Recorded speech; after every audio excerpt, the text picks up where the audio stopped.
Waiting for Jack Wilshere to get healthy is like an Arsenal pastime. As fans, we always sat by and waited for the rambunctious Englishman to return to the pitch, because he was the prodigal son that was supposed to take us to the promised land. It was inconceivable that Wilshere would ever not be in an Arsenal shirt. He was in his Arsenal. To part with him would be like cutting off a limb. Yet, slowly but surely, it was clear that the Gunners were inching away from the hopes of Wilshere ever assuming the throne that was reserved for him. The club started to build a midfield around other players, other signings, and Wilshere was left on the outside looking in. But still, no one ever expected him to leave. How could you? He had only ever been here. And it's impossible to imagine someone like that anywhere else.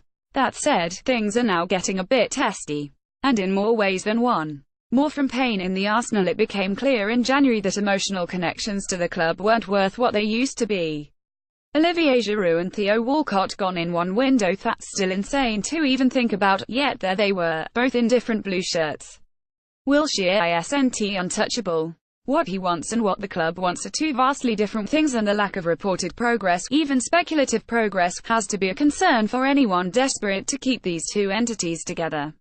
As of now, all we know is that it is in Wilshere's hands, but the deal that is in his hands is most likely the same deal that he was less than thrilled about.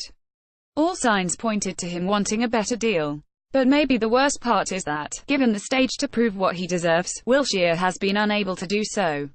Not only do the two clubs disagree over what he should be making, but Wilshere has been failing in his attempts to prove that he deserves more. That is perhaps the most troubling thing. The one thing we could always rely on was Wilshere's abilities on the pitch, but he seems to be falling behind the standard among a midfield that, actually, has a lot of punch.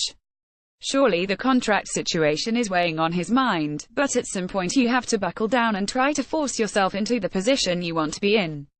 There's still time. Not much, but some. I would hate to see Wilshere go down without a fight. That just doesn't quite seem like him.